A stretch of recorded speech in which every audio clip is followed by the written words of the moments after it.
जो आपण वर्गात घेतला होता त्याच्यामध्ये लिडिंग पॉवर फॅक्टरला पुढचा पार्ट सॉल्व्ह करा म्हणून सांगितलं होतं. केला का तुम्ही? काय आन्सर आलं तुमचं? काय आन्सर आलं?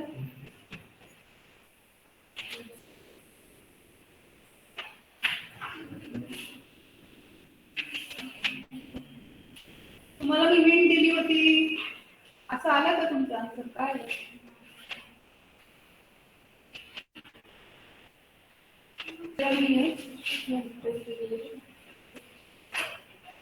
ते तुम्हाला मी सगळं लिहून दिलं होतं बोर्डवर. मी अशी वेक्टर डायग्राम काढली होती. Already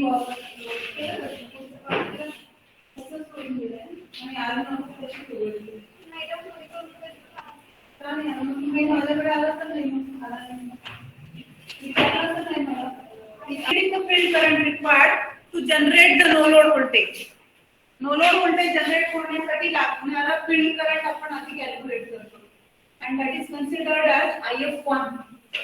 And then the drops which are taking place in case of the synchronous generator, that is the leakage reactance drop and the armature reaction drop.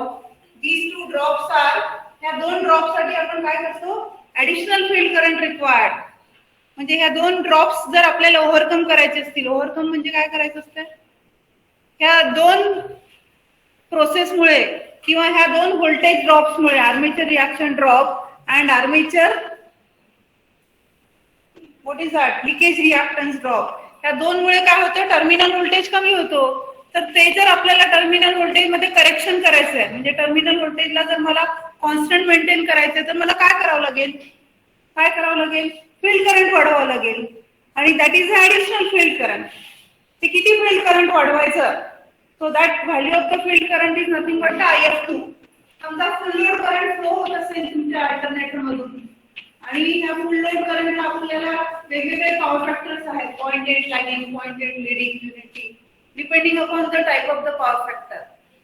तर ह्या पॉवर फॅक्टर वरून आपण काय करतो? या फुल लोड करंट फ्लो होण्यासाठी जे field current लागतंय that value is equal to IF2. आणि ती व्हॅल्यू कशावरून कॅल्क्युलेट करतो आपण? कुठून कॅल्क्युलेट करतो ती व्हॅल्यू? अगं ग्राफ पेपर नाही. You tell me which characteristic. कुठल्या कॅरेक्टरिस्टिक? नाही, additional field current open circuit वरून असते.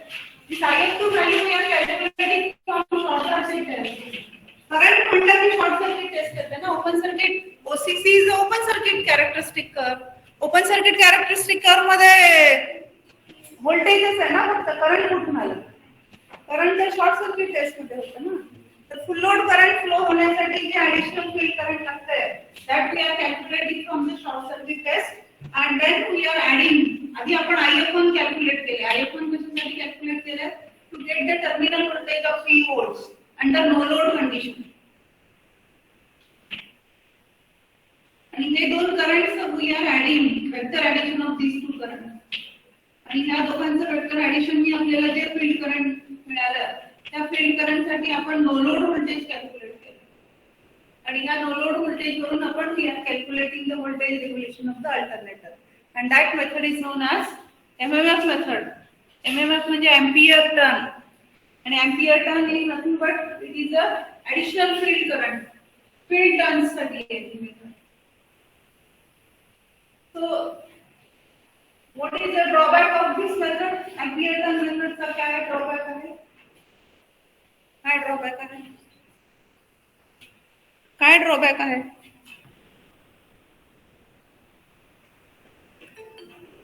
क्या drawback है हाँ method का? What is the drawback of that method? काय? ह्या मेथडनी जे आपल्याला व्होल्टेज रेग्युलेशन मिळते त्याची व्हॅल्यू कशी असते? Less than the actual value. Actual जे व्होल्टेज रेग्युलेशन मिळते प्रॅक्टिकली जेव्हा आपण ऍक्च्युअली अल्टरनेटर्स आपण वर्क मध्ये ठेवू किंवा आपण जेव्हा वापरू आणि त्याच्यामध्ये जे व्होल्टेज रेग्युलेशन आपल्याला मिळणार आहे त्या व्हॅल्यू ऑफ व्होल्टेज रेग्युलेशन पेक्षा ही व्हॅल्यू, ही जी MMF method of voltage regulation आहे ह्या मेथडने कॅल्क्युलेट केलेलं व्होल्टेज रेग्युलेशनची व्हॅल्यू कमी येते. So that method is known as which method? त्याला अजून एक काय नाव आहे? Optimistic method of finding out the voltage regulation. त्याला म्हणायचं optimistic method of finding out the voltage regulation. हे मी काय काय बोलते आहे ते तुम्ही फटाफट लिहून घ्यावं लागतंय, तर तुमच्या लक्षात येतं मी जे बोलते. तर तुम्ही नंतर 8 दिवसांनी जर बघितलात तर तुमच्या डोक्यात थोडीच राहणार आहे, तुमच्या लक्षात थोडीच राहते. एवढ्या गोष्टी थोडीच आपल्या लक्षात राहतात. आपण परत दुसऱ्यांदा तिसऱ्यांदा वाचलो तर आपल्याला काहीतरी, पुस्तकं तर तुम्ही उघडत नाही. मी काय काय बोलते तर तुम्ही सगळे फटाफट लिहून घ्यावं लागतंय. So the third method to find out the voltage equation. तिसरी मेथड तर पहिल्या 2 मेथड पेक्षा थोडीशी अवघड आहे. अवघड आहे म्हणण्यापेक्षा it is more complicated method of finding out the voltage regulation, but it is more exact. पहिली मेथड जी होती त्या मेथडनी काय होतं, ती सिंक्रोनस इम्पीडन्स मेथड होती. त्या मेथडनी आपल्याला जे व्होल्टेज रेग्युलेशन मिळालं ते कसं होतं, ऍक्च्युअल व्हॅल्यू पेक्षा जास्त होतं. सिंक्रोनस इम्पीडन्स मेथडनी आपल्याला जे व्होल्टेज रेग्युलेशन मिळतंय that value of the voltage regulation is more than the actual value. आणि एमएमएफ मेथडनी जे व्होल्टेज रेग्युलेशन आपल्याला मिळतंय that is less than the actual value. एक मेथड जास्त व्होल्टेज रेग्युलेशन देते, एक मेथड कमी व्होल्टेज रेग्युलेशन देते. त्यामुळे प्रॅक्टिकली ह्या मेथड जरी थोड्याशा सोप्या आहेत, म्हणजे कॅल्क्युलेशनला थोड्या इझी आहेत, but then also they are not giving the exact value of the voltage regulation. So now here we are having the third method to find out the voltage regulation, and that method is known as zero power factor method. The third method of finding out the voltage regulation of the alternator is known as zero power factor method. Zero power factor method, or it is also known as OTL triangle method.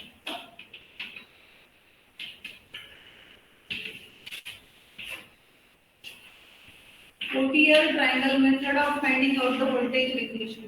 And this method, हे असले तुम्हाला ह्याच्यामध्ये येतात हे प्रश्न, which method is giving more exact value of the voltage regulation. So this method is giving the more exact value of the voltage regulation. कुठली method तुम्हाला कमी व्होल्टेज रेग्युलेशन देते, कुठली मेथड तुम्हाला जास्त व्होल्टेज रेग्युलेशन देते. These all questions will be asked in your MCQs. हे सगळे टाइपचे प्रश्न तुम्हाला MCQ देतात ना. आणि हे मी जेव्हा वर्गात बोलते ते तुम्ही नोट करायला पाहिजे सगळे. So the voltage regulation which we are finding out by this method is more exact. This method is giving us the exact value of voltage regulation. Voltage regulation which is obtained by this method is more exact. Why it is more exact? Because it is separating. ह्याच्यामध्ये आपण काय करतो, armature reaction drop आणि armature leakage reactance drop, हे दोन्ही drop आपण काय करणार आहोत, सेपरेट करणार आहोत. इथे हे दोन्ही ड्रॉप सेपरेट केल्यामुळे this method is giving us the more exact value of the voltage regulation. But for that you have to draw this zero power factor curve. आपल्याला ह्याच्यासाठी काय करावं लागतं, zero power factor curve plot करावं लागतं. आता zero power factor curve कसा plot करायचा, झिरो पॉवर फॅक्टर म्हणजे इथे आपण झिरो लॅगिंग पॉवर फॅक्टर घेतोय. झिरो लॅगिंग पॉवर फॅक्टर कुठल्या टाइपच्या लोड मध्ये मिळतो आपल्याला, zero lagging power factor load. Zero lagging power factor load कुठल्या टाइपच्या लोड मध्ये मिळतो, कुठल्या टाइपचा लोड आपल्याला झिरो लॅगिंग पॉवर फॅक्टर देतो, inductive load. So you have to use a load which is pure inductance. You have to use a pure inductive load. आपण एक तर प्युअर इंडक्टिव्ह लोड वापरावा लागतो आपल्याला, pure inductive load as a load, or we have to use a synchronous motor. Synchronous motor मध्ये पण आपल्याला काय होतं, पॉवर फॅक्टर करेक्शन करता येतं. आणि सिंक्रोनस मोटरला अंडर एक्साइटेड ठेवलं तर it is working with the lagging power factor. So in case of synchronous motor with under excitation, तुम्हाला पुढे आहे, पण आता for the time being you consider that when the synchronous motor is under excited, it is also giving us the lagging power factor. So here we can adjust the power factor of the synchronous motor to zero lagging power factor. So these two are used as a load on the synchronous generator. हे दोन्ही आपल्याला load म्हणून वापरायचे synchronous generator वर, आणि आपल्याला zero power factor curve plot करायचा आहे. आणि हे दोन्ही लोड यूज करून we have to draw the characteristic curve. हा जो characteristic curve आहे, हा characteristic curve कसा प्लॉट करायचा, तर we have to plot the characteristic curve between terminal voltage and field current. Terminal voltage versus field current म्हणजे OCC मध्ये पण आपण टर्मिनल व्होल्टेज वर्सेस फील्ड करंटच प्लॉट करतो. पण त्यावेळेस कसा असतो तुमचा अल्टरनेटर कसा असतो? ओसीसी मध्ये तुमच्या अल्टरनेटरवर कसा असतो तुमचा अल्टरनेटर? ओसीसी म्हणजे ओपन सर्किट कॅरेक्टरिस्टिक कर्व आहे. Alternator is under no load condition मध्ये असतो ना. Alternator is under no load condition and we are increasing the field current and we are noting down the no load voltage. No load voltage आणि field current ह्याचा तो graph असतो. पण इथे तुमचा alternator under no load condition नाहीये. आपण इथे लोड अप्लाय करतोय. We are using the pure inductive load आणि हा प्युअर इंडक्टिव्ह लोड वापरून सुद्धा आपल्याला काय करायचंय? Current through the alternator armature current is equal to full load current ठेवायचं आणि power factor is equal to 0 lagging. Power factor is 0 lagging power factor. The current is full load current and under that condition we are noting down the voltage and the field current. Terminal voltage and field current आपल्याला note करायचे. And we have to draw the characteristic curve and that characteristic curve is known as zero power factor curve. So curve origin मधून जात नाही. हा आपला OCC आहे. This is the OCC characteristic curve. This curve is plotted. This curve is passing through the origin and the voltage versus field current. Whereas this open circuit zero power factor curve is not passing through origin, but it will start from some point here. And the characteristic curve is parallel to this OCC. असा येतो.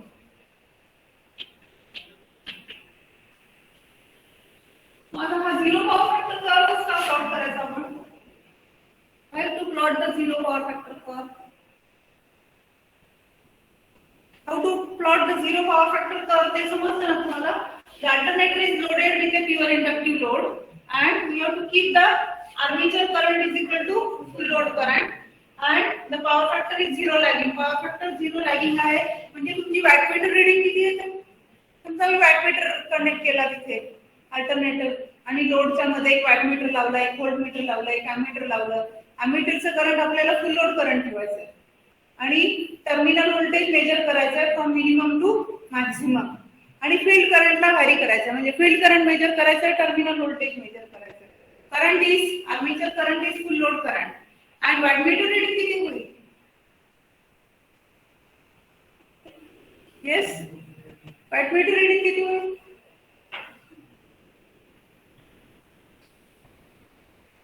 वॅटमीटरचं काय equation काय आहे? पॉवरचं equation नुसतं लिहा √3 real IL cos phi असं काहीतरी असेल ना. पॉवर दाखवतो ना तो आपल्याला. So it is √3 real IL cos phi. cos phi ची व्हॅल्यू किती आपली? 0. मग पॉवर किती दाखवायला पाहिजे त्यांनी? So wattmeter reading should be also equal to 0. So under that test the wattmeter reading is also equal to 0 and we have to plot the characteristic curve between field current and the terminal voltage and that type of the characteristic curve is known as zero power factor curve. आता हा zero power factor curve असं plot करायचा आपण ते regulation calculate करण्यासाठी. Yes, the reason behind it is that when the alternator is under zero power factor condition we are adding the field current. Field current चं addition होतं directly. I will show you the figure. Load zero lagging power factor load म्हणजे आपण current कसं draw करतो? Armature current drawn by motor. Suppose this is the terminal voltage of 3 volts, right? So how will you show the current drawn by the motor? Armature current drawn by the motor. The current drawn by the motor is lagging behind the voltage by an angle of 90 degrees. Zero lagging power factor आहे ना आपला. Zero lagging power factor म्हणजे lagging आहे आणि cos phi ची value 0 आहे. cos phi ची value 0 कधी असते? cos phi ची व्हॅल्यू 0 आहे म्हणजे phi ची व्हॅल्यू आपली 90 डिग्री आहे. That means the current is lagging behind the voltage by an angle of 90 degrees. Now here what we are doing is that the no load voltage आपण equation काय लिहितो? voltage equation काय लिहितो? generated voltage is equal to P plus IARA plus J times IXL plus J times IAXL. जे आपले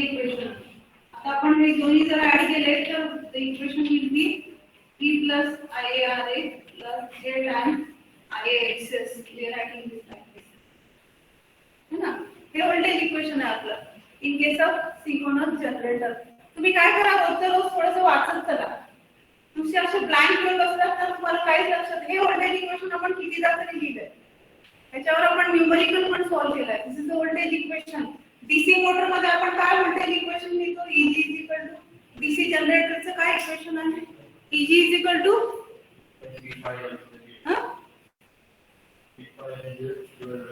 नाही, in terms of armature resistance drop वगैरे. Eg is equal to V plus IR लिहितो आपण generate DC generator मध्ये. पण तेच आपण इथे एसी जनरेटर मध्ये काय लिहितो? V plus IRA plus IXL. There is a reactance drop is also there. तिथे पॉवर फॅक्टर येत नाही. तिथे आपण we are not taking into consideration त्याला फ्रिक्वेन्सी नसल्यामुळे आपण reactance drop we are not considering in case of DC generator. हा AC generator असल्यामुळे इथे आपल्याला leakage reactance drop and armature reaction drop is to be considered. तर हे आपलं व्होल्टेज इक्वेशन आहे, right? So here, if the armature resistance drop is neglected, समजा आपण हे armature resistance drop जर neglect केला तर आपलं इक्वेशन काय होईल? V plus J times IXS, right? If the armature resistance is neglected, if RA is neglected, if the value of RA ची value फार कमी असते, so we are neglecting the value of RA. So if the value of armature resistance is neglected, the voltage equation will become the generated voltage, or we can say that no load voltage किंवा excitation EMF that is equal to V plus J times IXS. आता जेव्हा zero lagging power factor आहे तर आपण हा जो drop आहे IXS drop हा टर्मिनल व्होल्टेज मध्ये आपल्याला ऍड करायचा. कसा ऍड करतो आपण? वेक्टर डायग्राम काढलाय ना बराचदा. आपण वेक्टर डायग्राम काढताना IRA ड्रॉप आणि IXS ड्रॉप कसे ऍड करतो टर्मिनल मध्ये?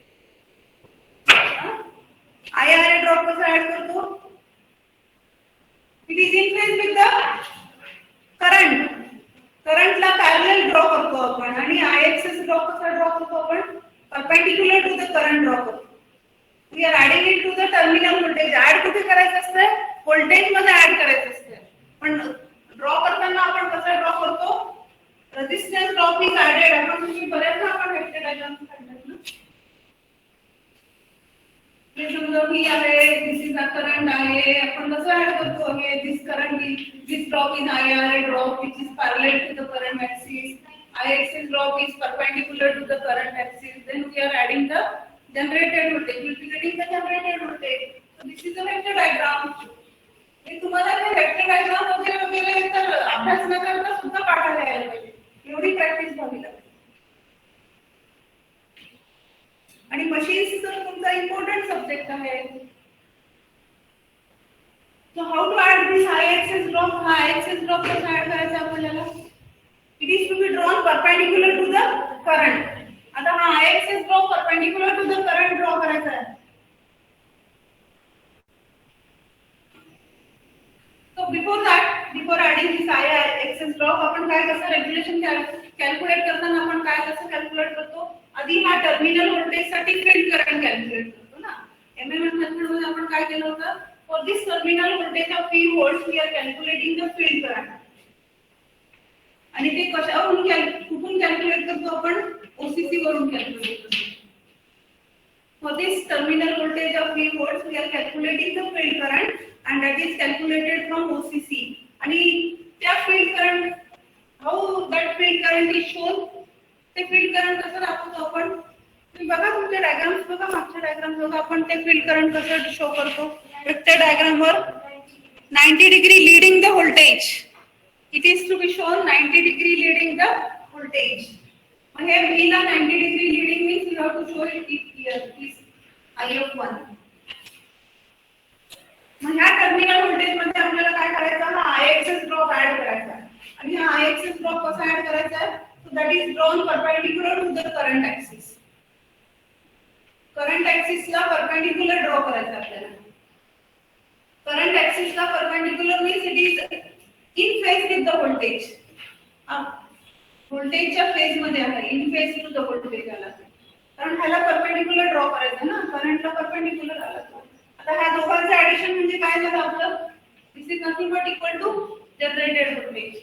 मग हे IXS जो आहे हा IXS साठी आपण काय कॅल्क्युलेट करतो we are adding the additional field current required आणि तो फील्ड करंट पण कसा ऍड करायचा आहे that is to be added बघा फक्त टाकलं तो फील्ड करंट कसा ऍड केला आपण करंटला इन फेज अपोजिशन मध्ये ऍड करायचं करंटला अपोजिशन मध्ये ड्रॉ केलेला आहे त्याला कसं ड्रॉ केलं त्याला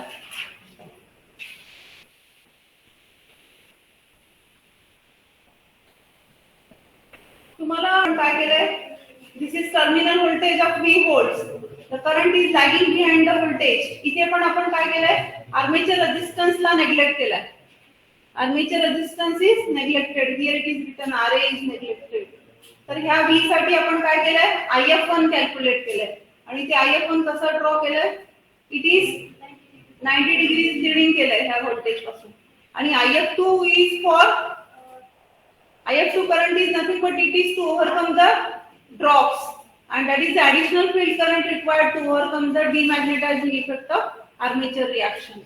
And how it is to be added? It is along the current axis. Current axis la in opposition मध्ये draw करायचं आपल्याला. In phase opposition to this armature current. Armature current च्या in phase opposition मध्ये draw करायचं आणि ह्या दोघांचं addition is nothing but the total field current. आता इथे zero lagging power factor ला काय होतंय तर हे दोन्ही करंट एकाच ऍक्सिस वर येतात IA ला in phase opposition to IA it is along the same axis एकाच ऍक्सिस वर होतं आणि ह्या दोघांचं काय होतं अर्थमॅटिक ऍडिशन होतं आपल्याला जरी वेक्टर ऍडिशन करायचं असलं तरी ते अलोंग एकाच ऍक्सिस वर आल्यामुळे काय होतं we can make their arithmetic addition they are along the same axis so we can make their arithmetic addition आणि ह्या फील्ड करंट साठी आपल्याला काय करायचं असतं नो लोड करंट कॅल्क्युलेट करायचं sorry no load voltage calculate करायचं असतं कुठून कॅल्क्युलेट करायचं फ्रॉम OCC ह्या ज्या स्टेप्स आहेत ना त्या स्टेप्स पण तुम्हाला लक्षात ठेवायला लागतात तुम्हाला काय पहिल्यांदा सांगितलं की लगेच येते असं होत नाही तुम्हाला स्टेप्स तरी काय काय स्टेप्स करायचे आहेत आपल्याला so that we have to also remember that we have to write down तुम्हाला ते लिहून घ्यावं लागतंय ते तुम्हाला परत एकदा वाचावं लागतंय परत एकदा करून बघावं लागतंय so you will get something म्हणजे पहिल्यांदा आपण बघितलं नाही आणि मला सगळंच येतं असं तर होतं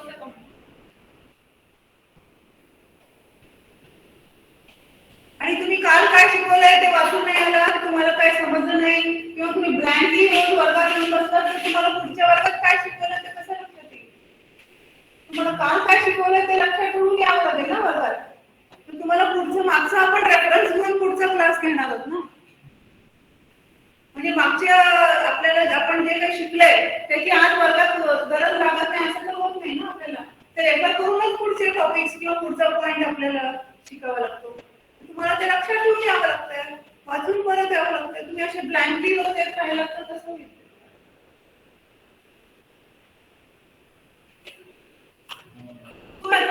the two field currents are coming along the same axis इथे बघा हे झिरो लॅगिंग पॉवर फॅक्टर असल्यामुळे हे झिरो लॅगिंग नाहीये फक्त लॅगिंग पॉवर फॅक्टर आहे त्यामुळे काय होतं हे दोन्ही करंट एकाच ऍक्सिस वर येत नाहीये आपल्याला त्याचं काय करावं लागतं वेक्टर ऍडिशन करावं लागतं आणि we have to represent them that as IF1 at an angle 90 degree plus IF2 at an angle of 180 minus phi and these two currents are added to get the resultant current IF पण इथे आपला हा जो resultant current IF आहे this is coming along the same axis so as it is coming along the same axis we can make their arithmetic addition आपण arithmetic addition करून सुद्धा total field current calculate करू शकतो and we can calculate the no load voltage and then we can calculate the voltage regulation of the alternator that's why we are using the zero power factor curve त्याच्यामुळे आपण काय करतोय zero power factor curve use करतो की zero power factor condition ला काय होतं की the two field currents are getting added together that is arithmetic addition of the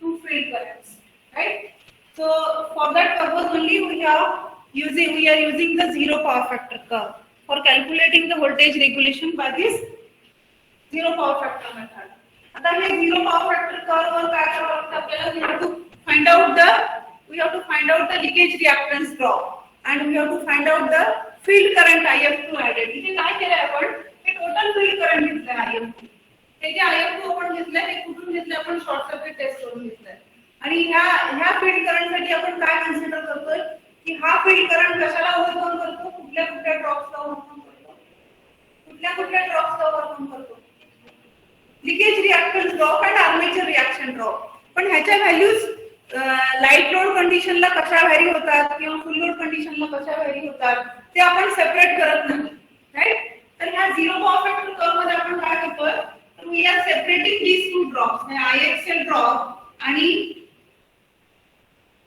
IXL drop. These two drops are separated. आपण हे दोन्ही ड्रॉप्सला काय करतो, सेपरेट करतो. And then we are finding out the voltage regulation. That's why this method is more exact. This method is more exact because in this method we are separating this leakage reactance drop and we are separating the armature reaction drop. आता हा leakage reactance drop तर आपण volts मध्ये calculate करतोय.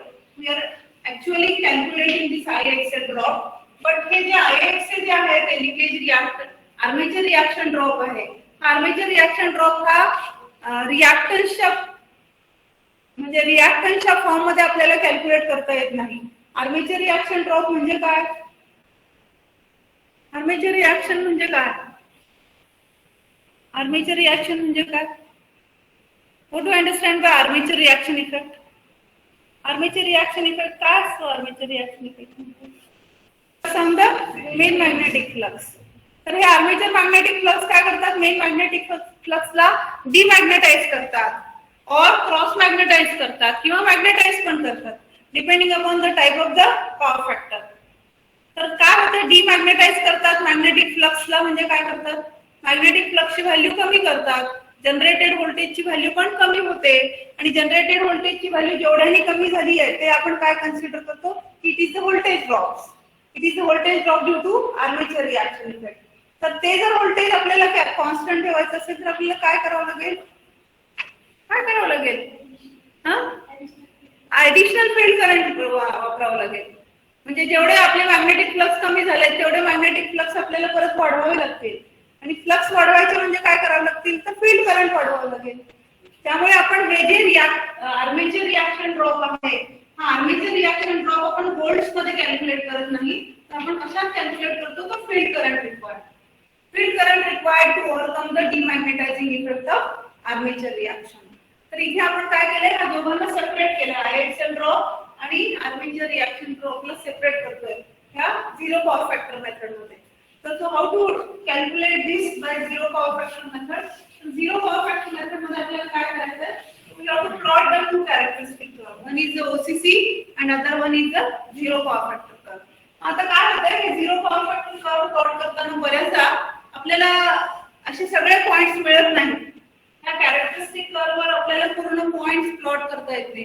म्हणजे प्रत्येक हा जो पहिला पॉइंट आपण प्लॉट केला, त्या पहिल्या पॉइंटला आर्मेचर करंटची व्हॅल्यू किती आहे, आर्मेचर करंटची व्हॅल्यू तर फुल लोड करंटच आहे, पण टर्मिनल व्होल्टेजची व्हॅल्यू किती आहे, व्होल्टेज किती आहे, टर्मिनल व्होल्टेज 0 ठेवला आहे ना. व्होल्टेज 0 असताना फुल लोड करंट आणि पॉवर फॅक्टर 0, वॅटमीटर रीडिंग पण 0, करंट फुल लोड करंट आणि त्याच्यासाठी लागणारं फील्ड एक्साइटेशन. तर हा पॉइंट आपण कुठून कॅल्क्युलेट करायचा, किंवा ह्या पॉइंट साठी किंवा फुल लोड करंट असताना फील्ड करंट आपल्याला कमी होतो. You have to find out the value of the field current. तर हा पॉइंट आपण कुठून प्लॉट करतो किंवा हा पॉइंट आपण कुठून घेतो, तर शॉर्ट सर्किट टेस्ट वरून घेतो. शॉर्ट सर्किट टेस्ट मध्ये काय असतं, टर्मिनल व्होल्टेज 0 असतो ना, अल्टरनेटरला शॉर्ट केलेलं असतं, त्यामुळे टर्मिनल व्होल्टेज 0 असतो. करंट किती फ्लो होतो, the current is equal to the full load current. आपण फुल लोड करंटचा पॉइंट पण घेतलेला असतो रीडिंग्स मध्ये, आपण बऱ्याच रीडिंग घेतो शॉर्ट सर्किट टेस्ट मध्ये. तर आपण फुल लोड करंटचा आपण पॉइंट घेतो. तर फुल लोड करंटला लागणारा फील्ड करंट म्हणजे टर्मिनल व्होल्टेज इज 0. मग ह्याला आपण झिरो पॉवर फॅक्टर कसा कन्सिडर करतो, तर आर्मेचर वाइंडिंग, आर्मेचर जी वाइंडिंग आहे ती आपण इंडक्टिव्ह कन्सिडर करतो, त्याचा रेजिस्टन्स फार कमी आहे. आर्मेचर वाइंडिंगचा resistance is very small. So the armature winding is considered as a pure inductive winding, or it is considered as a inductive winding. So inductive winding असल्यामुळे आणि under short circuit condition, the terminal voltage is equal to 0, the armature current is equal to the full load current. आणि त्यावेळेस आपल्याला किती field current लागतंय, field current किती लागतंय, that point we are getting. So that is the our first point on the zero power factor curve. हा आपला zero power factor curve चा पहिला पॉइंट आहे. So So that point is equal to 0.8. When the terminal voltage is 0, the current which is flowing through the armature winding is full load current, and at that time the field excitation required. आपल्याला किती field current लागलं ते field current ची value आपल्याला मिळते. So that point is the first point on the zero power factor. Normally आपण दोनच point घेतोय zero power factor curve मध्ये. हा पहिला पॉइंट आहे when the terminal voltage is 0, armature current is equal to full load current and the field excitation required. And the second point we are getting it as हे जे voltage आहे हे rated voltage होतो. Voltage is equal to rated voltage, current IA is equal to IFL, power is equal to 0, wattmeter reading 0, and at that time the field current required. जेवढं काही field current लागलंय हे समजा IFSC आणि this is IF under loaded condition आहे. हे दोन field current मिळतील आपल्याला. दुसरा पॉइंट कसा घेतला आपण लोड केला, अल्टरनेटरला लोड अप्लाय केला आणि कुठला लोड अप्लाय केला इंडक्टिव्ह लोड अप्लाय केला. प्युअर इंडक्टिव्ह लोड अप्लाय केलाय. त्या लोडच्या अक्रॉस व्होल्टेज किती आहे रेटेड व्होल्टेज आहे. करंट पण फुल लोड करंट आहे पण wattmeter reading must be equal to 0 आणि त्यावेळेस आपल्याला किती फील्ड करंट लागलं तो पॉइंट घेण्यासाठी आपल्याला किती फील्ड करंट लागलं ते that also we are calculating. म्हणजे इथला हा समजा इथे आहे तो हा रेटेड व्होल्टेज आहे. इथे रेटेड व्होल्टेज आहे आपला आणि त्याला लागणारा field current. So that is the full field current under loaded condition आणि हा आहे field current under short circuit condition. तर ह्या दोन पॉइंट मधूनच जाणारा ग्राफ आपण ड्रॉ करतो. ह्या दोन पॉइंट्स मधून एक आपण कर्व प्लॉट करतो किंवा कर्व ड्रॉ करतो and that curve is known as zero power factor. दोनच पॉइंट्स घेतलेत आपण. एक पॉइंट घेतला शॉर्ट सर्किट टेस्ट कडून आणि दुसरा पॉइंट घेतला the alternator is loaded with a pure inductive load with terminal voltage is equal to rated voltage, current is equal to full load current, wattmeter reading is equal to 0 and the field excitation required to obtain that point. म्हणजे rated voltage असताना फुल load current असताना आणि wattmeter reading 0 असताना किती field excitation लागते आपल्याला. That field excitation is we are calculating and then that second point is plotted and we are drawing a characteristic curve between these two graphs. जर समजा तुमचं आता जर 1 2 8 दिवसात जर चालू झालं फुल college so we can take these all practicals in the lab. आपल्याला हे सगळे प्रॅक्टिकल्स तुमच्या सिलेबस मध्ये मेन्शन केलेले आहेत. झिरो पॉवर फॅक्टर कर्व और this MMF method, EMF method, OCC, short circuit test, everything. After plotting these two characteristic curve, आता इथे आपल्याला काय करावं लागतं हे दोन characteristic curve plot केल्यावर आपल्याला Portier triangle draw करावा लागतो. You have to draw the Portier triangle. Okay, it is drawn there.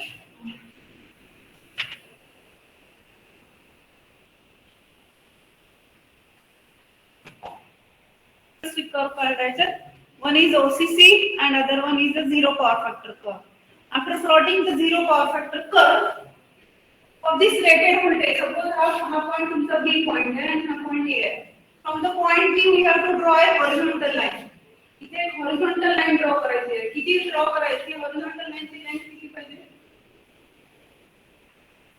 We have to draw a horizontal line from the point B such that समजा हे जर समजा मी point C घेतलं तर दिस इज O पॉइंट आहे ना ओरिजिन आहे.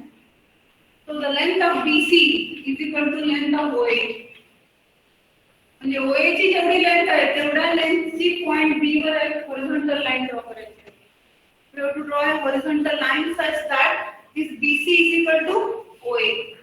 So we have to draw a tangent line to the OCC. Initial part of the curve la initial part of the curve na.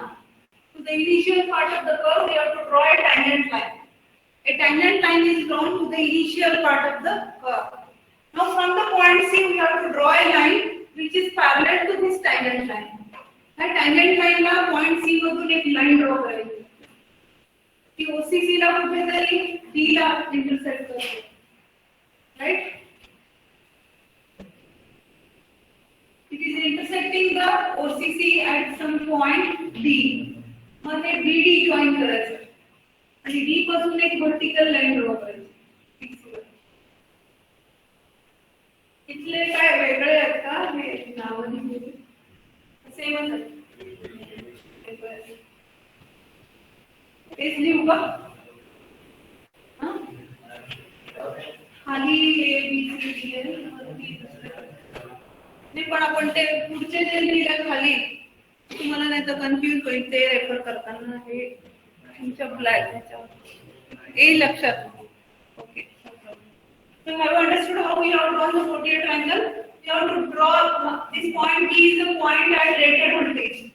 हा rated voltage चा point D आहे त्याच्यापासून आपल्याला एक horizontal line draw करायची आहे such that this BC is equal to OA. Length of BC is equal to length of OA. We have to draw a tangent line to the initial part of the OCC. अच्छा initial part ला एक tangent line draw करायची आहे and from the point C we have to draw a line which is parallel to this tangent line. From the point C we have to draw a line which is parallel to the tangent line. Right? Now it will intersect the OCC at point D. Then we have to join the points P and D. From the point D we have to draw a vertical line. आता तुम्ही बघा हा वरचा जो point आहे हा D जो point आहे तो आपल्याला OCC वर मिळाला आणि खालचा जो पॉइंट डी आहे हा पॉइंट डी जो आहे आपण हा हॉरिझॉन्टली इकडे शिफ्ट केला वर आणि त्याच्यानंतर आपल्याला हा डी लेंथ मिळाली आहे आपण ह्याच्यामध्ये काय केलं होतं OCC zero power factor curve जेव्हा हे झिरो पॉवर फॅक्टर कर्व जेव्हा घेतला होता ना तेव्हा आपण काय केलं होतं ते आयएक्सएल ड्रॉप ऍड केला होता किंवा मी तिथे आयएक्सएस लिहिलं होतं but it is आयएक्सएल only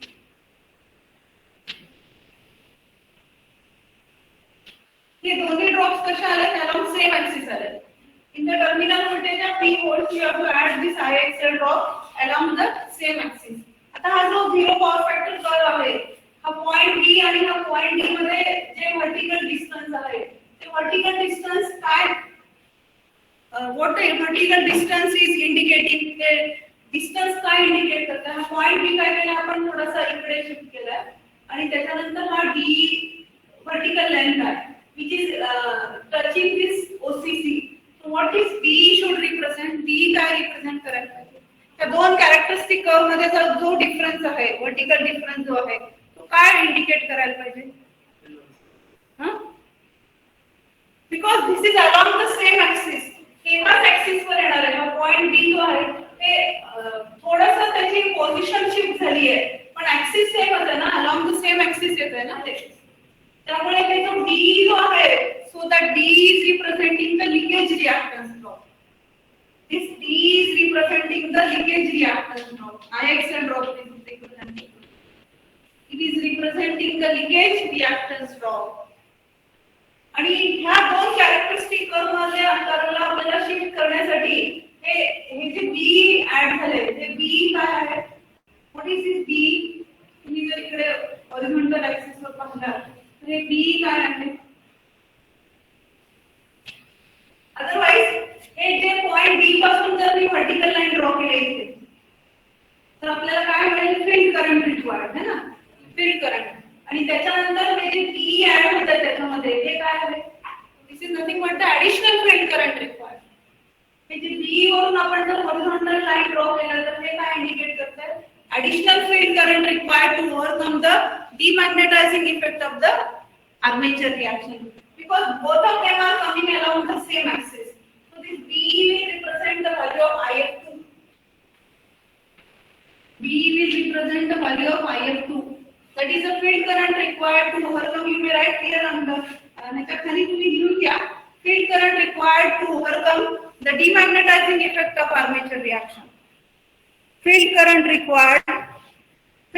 required to overcome the demagnetizing effect of armature reaction. Field current required to overcome the demagnetizing effect of armature reaction.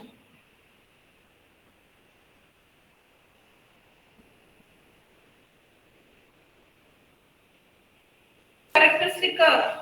आता हे दोन कॅरेक्टरिस्टिक करून आपल्याला काय मिळाले फक्त व्हॅल्यूज मिळाले we have obtained the value of IXL drop we have obtained the value of IF2 आता पुढे अजून व्होल्टेज रेग्युलेशनचं कॅल्क्युलेट करायचं राहिले आपल्याला व्होल्टेज रेग्युलेशन तर आपल्याला अजून कॅल्क्युलेट करावं लागणार आहे, कारण आपल्याला इथे फक्त काय झालं, आपण काय केलं इथे, हे जे दोन ड्रॉप्स आहेत, लिकेज रिएक्टन्स ड्रॉप आणि field current required to overcome the demagnetising effect of armature reaction, हे दोन ड्रॉप्स मिळाले आपल्याला फोर्टियर ट्रायंगल मधून. अजून एक इंटरेस्टिंग गोष्ट अशी आहे की जे फोर्टियर ट्रायंगल आहे किंवा हा जो झिरो पॉवर फॅक्टर कर्व आहे, हा आपण काय केलं, फुल लोड करंटला ड्रॉ केला है ना.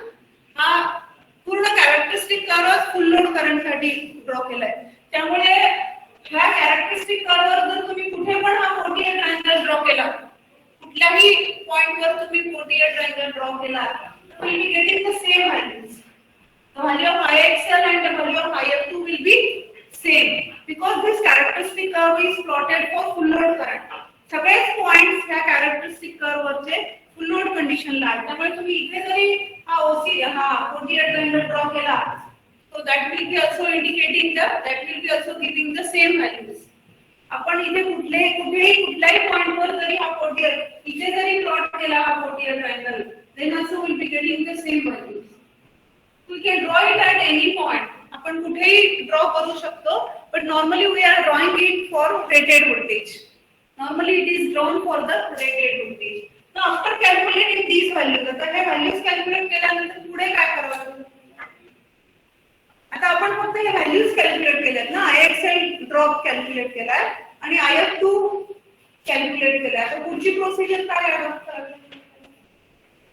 आपल्याला कंप्लीट वेक्टर डायग्राम ड्रॉ करावी लागेल आणि हे ड्रॉप्स ऍड करावे लागतील आणि then we have to calculate the value of E0. आपल्याला E0 ची व्हॅल्यू कॅल्क्युलेट करावी लागेल. तर आपल्याला कसं पुढे काय करावं लागेल? So what we have to do after this?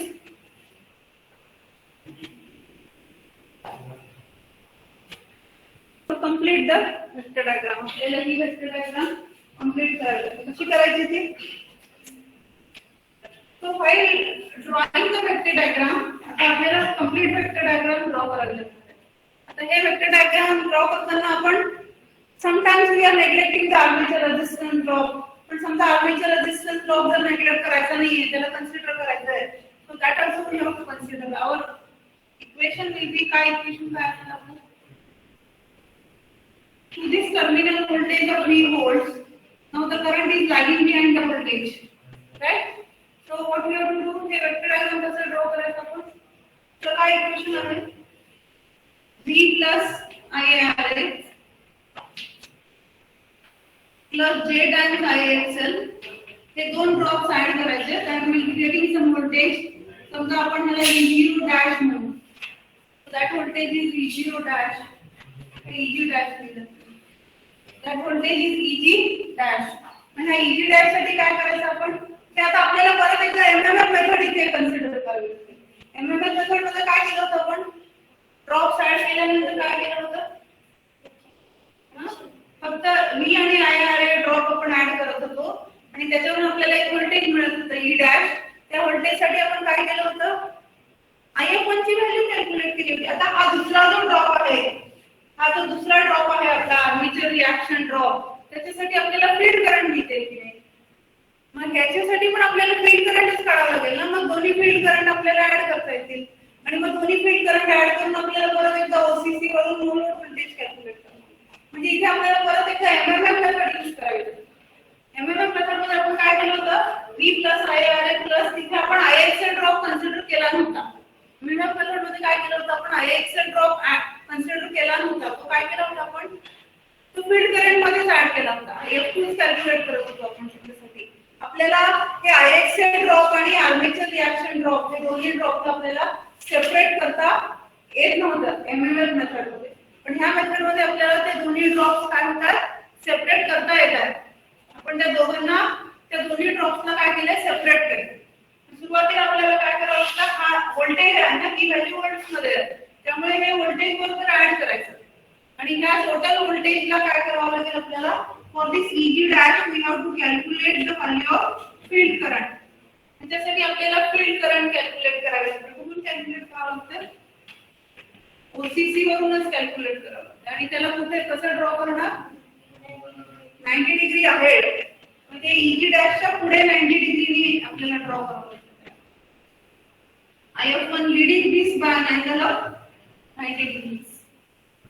त्याला 90 डिग्रीला लीडिंग ड्रॉ करावं लागतंय. मग IF2 आपल्याकडे ऑलरेडी आहे. मग IF2 कसा ऍड करायचा? It is in opposition to the current. करंटच्या अपोजिशन मध्ये ऍड करायचा. मग त्या दोन्ही करंटचं परत ऍडिशन करायचं and we will be getting the total field current required to overcome the demagnetizing effect of armature reaction. इथं कुठे लक्ष आलं? काय सांगितलं मी आता? नाही, त्याच्या आधी काय सांगितलं? त्याचं मी फक्त एक सेंटेन्स सांगितलं. त्याच्या आधी काय सांगितलं? की मेथड D प्लस I आले प्लस J टाइम्स XL. ही एक वेक्टर डायग्राम ड्रॉ करा. काय करणार? पहिला ड्रॉप कसा करणार? ऍड करणार. I आले ड्रॉप आता सांगितलं मी तुम्हाला. I आले drop is added parallel to the current axis. IXL drop is added perpendicular to the current axis, and this is giving us the value of EG dash.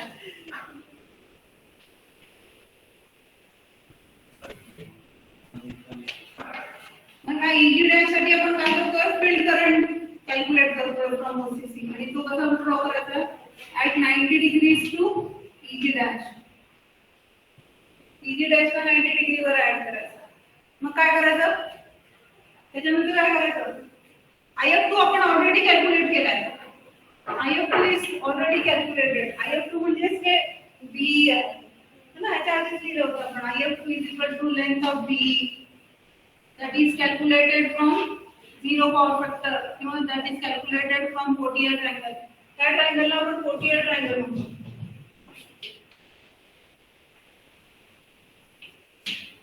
IF2 कसा add करायचा? IF2 is to be added in opposition to current IA. आणि मग ह्या दोघांचं addition करायचं. मग ह्या दोघांचं ऍडिशन केल्यानंतर परत एकदा आपण काय करायचं? 90 डिग्रीवर परत एक लाईन ड्रॉ करायची. So that is indicating your value of E0. फक्त ती ड्रॉ करायची आहे, नाही केली तरी काय फरक पडत नाही. आता काय करायचं? IF1 आणि IF2 चं ऍडिशन करायचं.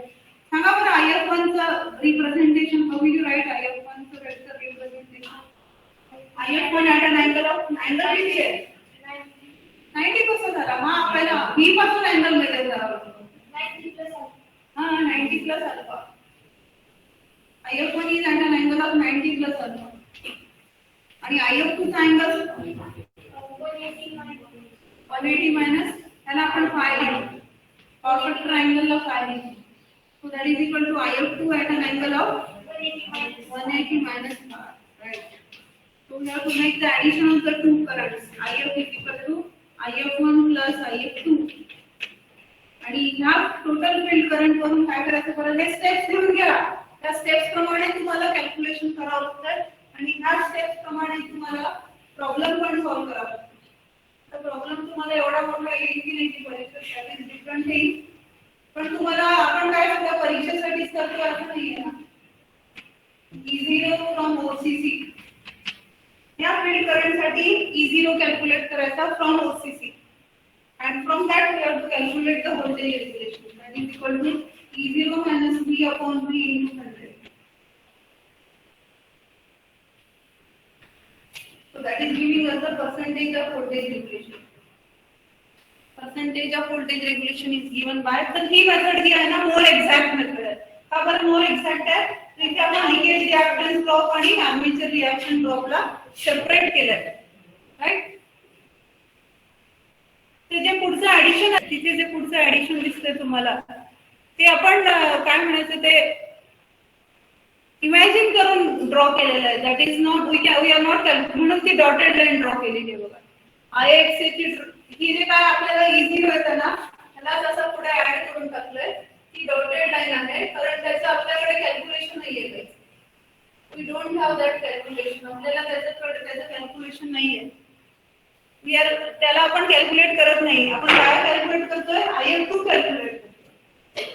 आपण IF2 कॅल्क्युलेट करतोय. आपण ते IXA ड्रॉप कॅल्क्युलेट करत नाही. म्हणून त्याला आपण काय केलं? डॉटेड लाईन ड्रॉ केली. तुम्ही नाही केली तरी चालते.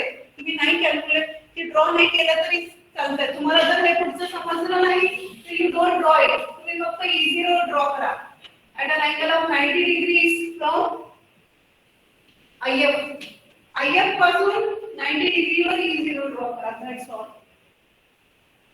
ठीक आहे. चला ठीक आहे, तुमचं सॅच्युरेशन झालं म्हणून. तो आता मी लगेच तुम्हाला पाहिजे तर पेपर शेअर करते. हे जे नोट्सचे पेजेस आहेत ते शेअर करते. तुम्हाला सांगितलं होतं पुस्तक पण तुम्ही रेफर करा. पुस्तक रेफर करा, हे सफिशियंट आहे तुम्हाला. Book of Saint